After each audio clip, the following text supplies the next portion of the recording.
I still definitely want to play. And I was like, oh, he thought that's what I was here for. What would you say is the biggest reason men are paying for it? Hello, sorry. Hi, my name is Cassie Allen. I am a former Escort. I'm based out of the Phoenix area. Now I own a marketing company, and I'm here at AVN representing Better Life Science. How long were you in this industry? I was an Escort for 2 years, and I was a dancer for 1 year, so 3 years total. So what was the progression from being a dancer and getting into this? Like, how did that happen? So I knew a girl at the club. I met her, and she was an Escort, and she invited me to do a duo. And so I said, yeah, sure. She's like, you want to make some more money? I was like, yeah. So yeah, that's how I got introduced to it. How was it the first time? Was it emotionally difficult? Not at all, no. I knew what I was getting into. Plus I had her there who, I barely knew her, but I trusted her in a way. So I felt comfortable. It wasn't awkward for me at all, though of course I was nervous. So how did you find your clients? Like, how, after that first time going with her, like, how did you continue on for a couple of years on your own? First, she would introduce me to people that she knew. And then Hello, sorry. yeah, and then clients kind of hear about them word of mouth. I will say in the Phoenix area, it's not as well known, of course, as it is here in Vegas, but it's not unheard of. You know what? I will say this, in Phoenix, maybe not so much, but other cities, yeah. Like in Chicago, for example, I remember going to a bar and some guy actually came up to me, and I was like, oh, he thought that's what I was here for. Oh, shoot. I'm like, yeah. But in Phoenix, it's not as well known. Yeah. It's so funny. Vegas is so weird because, I mean, like, that's happened to me. Really? Like, Really? They just assume. Yeah. Yeah. And it's like, oh, no. No. That's not what's happening here. So, sir. Yeah, no. Yeah, but I feel like if you're in any other city, you would be like, wait, what? Yeah. You know, like, right. guys are just on the prowl here. Yeah, no, totally. So when you were a dancer, did your family and friends know what you did for a living?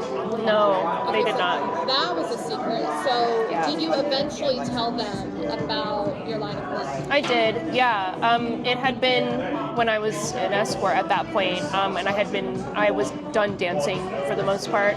I decided to tell my family because I was coming out on social media. And so I sent a video, because they live on the East Coast, so I wasn't going to fly there and tell them. So I just let them know, hey, you might hear some things, and I want you to hear it from me first. So I didn't go into detail, I didn't tell them the whole story. I just said, I work in the sex work industry, and that's what I've been doing for the past couple of years. It's where I'm getting my money from. And my family's response was actually very kind and accepting. I mean, they didn't obviously say, oh, we love that. But they were like, we love you anyway. I do have a very supportive family, so. You said you used to be Mormon. Yes. Are your parents still Mormon? Yes. Okay. So Yeah. even knowing all that, with strong beliefs, they were still accepting. Yeah. Mm-hmm. And then does that ever come up now? Like, now that it's behind you and it's not what you do anymore, is it ever an issue in your life? Does it I will say only in the sense that I sometimes still see it as like a secret bad thing, and only because a lot of people do. They just don't understand it. It's not something I share with everybody, because not everyone's able to accept it or understand it. What are downsides of the industry? So I would say it depends on the reason a girl is coming into the industry. There's different reasons why girls start. But I would say what I experienced is if a girl is coming into the industry and it's all that she does, you can become really consumed in that world when you don't have any outlet to the outside world. Because the world, you're not allowed to really talk about it quite, so you can get lost in it, and then you kind of feel disconnected from friends, family, even your community. So I would say that's the biggest downfall that I experience. I mean, there's of course other downfalls of it. It's not so glamorized, but every so often you deal with someone who's rude. You deal with someone who does not take care of themselves hygienically. So it's basic customer service, I guess. I really got to know that side of men. I mean, growing up Mormon, I really didn't quite understand the world on a what am I trying to say? Dating? Just like dating, marriage, relationships was all kind of streamlined for me. And so coming out into the world and understanding like, oh, a man will pay so much money just to go to bed with you. It blew my mind. I was like, what? Men will pay for that? Even when I started working at the club, I was like, why would you pay to just have me sit on your lap? Like, it just blew my mind. And at some point, I just had to accept it. I just had to be like, this is how it is. And own it and then work it, right? And then there's so much you can do with that. But yeah, I think it was mind-blowing for me at first. What would you say is the biggest reason men are paying for it? Because they are, I don't, you know what? There's so many, there's different reasons, of course, why men, pay for sex. I would say that the biggest one is because they want to feel validation. They want to feel like they are desirable as well. So a lot of men in this world feel like they can't approach a woman. It's too scary for them to even try. And so what does help them feel like they're a man? Well, if you pay for it, then a woman will give you attention. I will look at you, I will desire you, or act like I do at least. And even if it's fake, it still feels real for a man, and it helps him feel like a man. Did you get the impression that most of your clients had issues dating in the real world, like that they were too afraid to approach women and maybe they were awkward? Like, do you think a big majority? I think the clients that I enjoyed my time with the most were like that. Okay. I would say there are lots of different kinds of clients, and a lot of them were married. Unfortunately, did participate in that kind of world where they're having marital problems and they want an escape. But there's also men that just have strange fetishes or, just want to, need an outlet. Yeah. Why do you think men are more willing to explore something new or maybe something they're secretly into with someone that they're paying, opposed to maybe their relationship at home where they're supposed to feel safe and have trust? Mm-hmm. Well, because for a man, that is the place of safety and trust, because it's within a container, right? So there's no outside, it doesn't leak out into your life. It doesn't affect your relationships. You don't see them later down the road. I mean, you can, sure, but there's no like, oh yeah, let's talk about what we did the other day. It's like, no, that's done. I get to leave that in that bedroom, go to my life, and then come back to it when I want or need to. Do you think it's an embarrassment thing?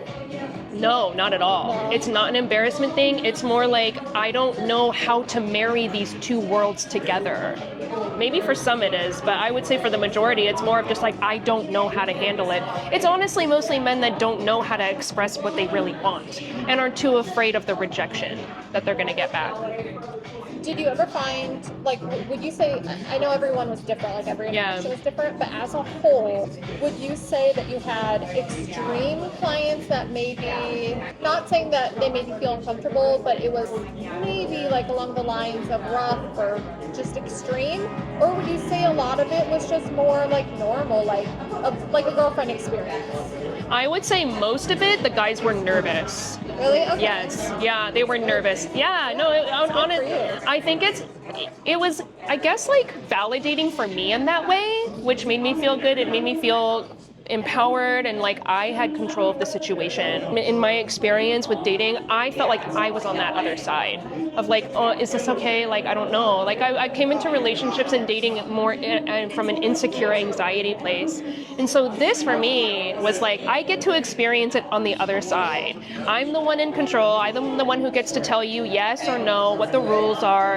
And I'm the one who says, that's okay. You can do that. And it was, for me, that was a really positive experience for it. And that most of the guys were really respectful. They were like, is this okay? I mean, every so often, you get a guy who is just like, a little rough, and you have to tell them to settle down.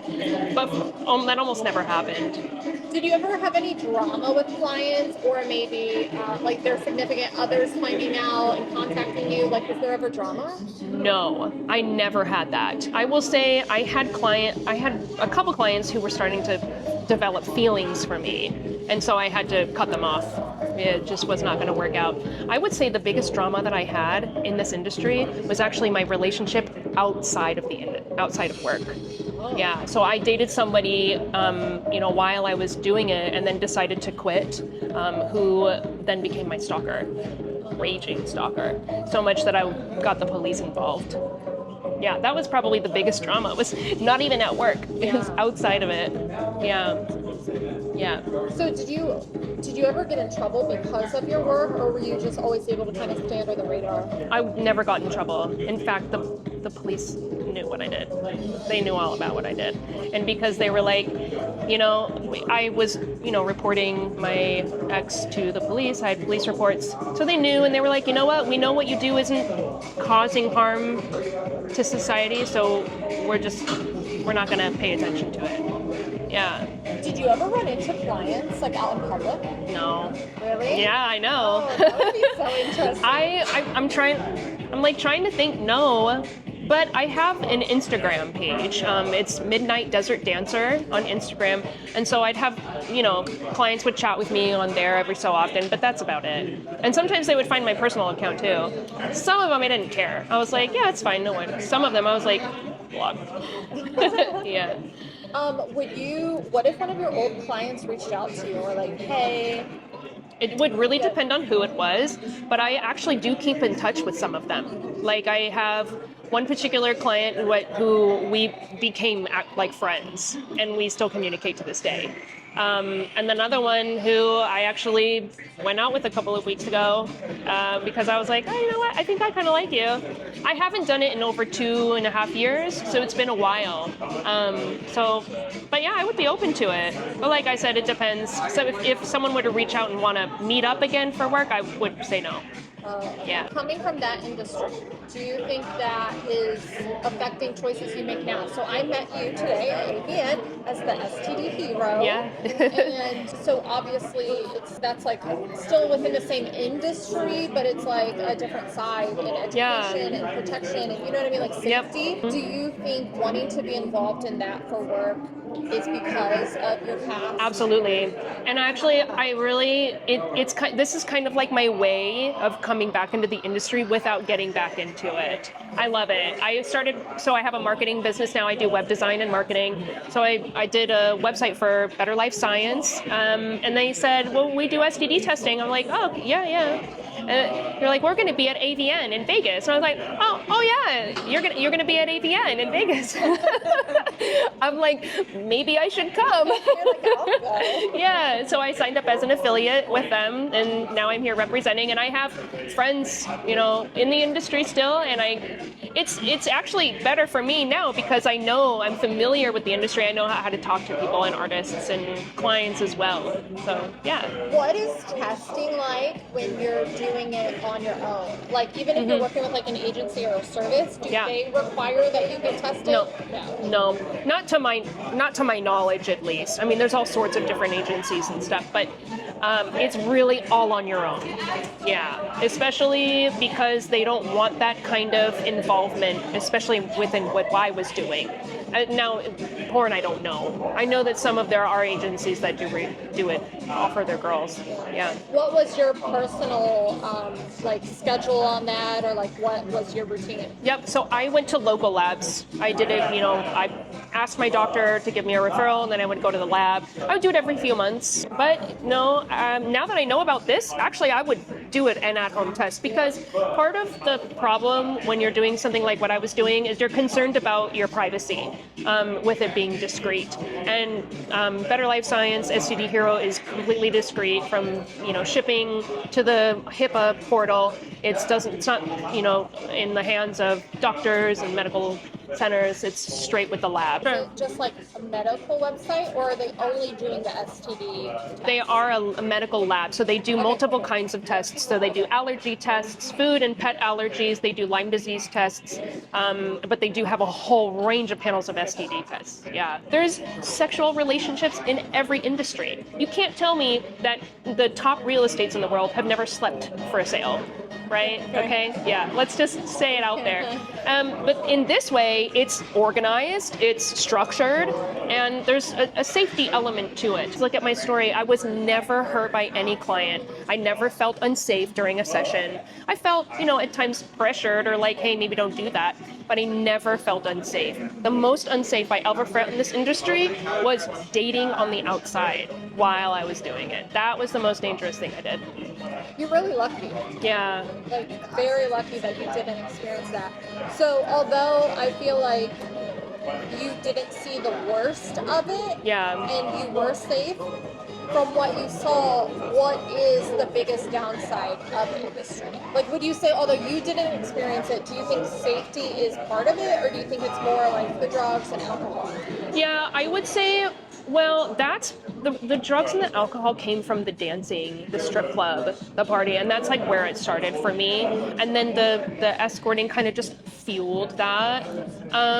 But I don't know. It's hard to say because there's different reasons and ways that girls do it, and what could be unsafe for some is just like doesn't exist. Yeah. Like it didn't exist for me, but I know, and I've heard plenty of stories. I think the more unstructured you get with it, the more dangerous it can be. So like, for example, sugaring.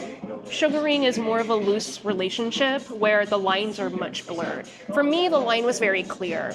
I come in, I meet you, and then we're done. There's no relationship on the outside. But if you have an ongoing relationship where it's like, oh, we get to hang out in public and I get to do things with you and maybe we, go into business together, I don't know, something like that, then it can be, I can see how that could be scary. When you were a dancer before you started this, did you ever, were you a sugar baby? Did you explore that? No. So you just went from dancing to then being an escort. There's no in between. No. You're like, I don't take baby steps. No. I didn't tell my family about dancing, but I told them, you don't take baby steps. Yeah. You go for it. I kind of, and this is, I guess my life is when I want to try something, I just go all in it. Yeah. I mean, I guess in my own way, I did baby steps, I started as a stripper, and then I did a duo once, and then I was like, I'm ready. You're ready. Yeah. You did take baby steps. Yeah. Awesome. Well, where can everyone find you on social media? Yep, I am at Midnight Desert Dancer on Instagram. Yeah. And you're a pole artist? So I do pole dancing. I wouldn't say that I am can't find videos of me, but I'll be posting them soon. Okay. Primarily what I do is fire dancing, fire performance. Ooh. Yeah, so check me out on Instagram. I will be posting more videos and photo shoots as time comes along. Yeah. Do you do any spicy websites or no? No. Being here at AVN and seeing everything happening, does it ever make you want to get into that, or you're like, no, I've had enough of the adult industry? I would maybe both. I am kind of like, I think I'm done. I did it and I had my time and I loved it, but I kind of want to move on. I do want to be in a committed relationship. Would like to get married and have kids, so I want to settle down. And I think those lives, they can live side by side. I still definitely want to play, but I don't know about doing it for work, selling it, doing it with strangers. That's where I'm like, I might be done with that part of it. Yeah. Thank you so much Thank for you. sitting down with me. It's so nice to meet you. Yeah, today. likewise.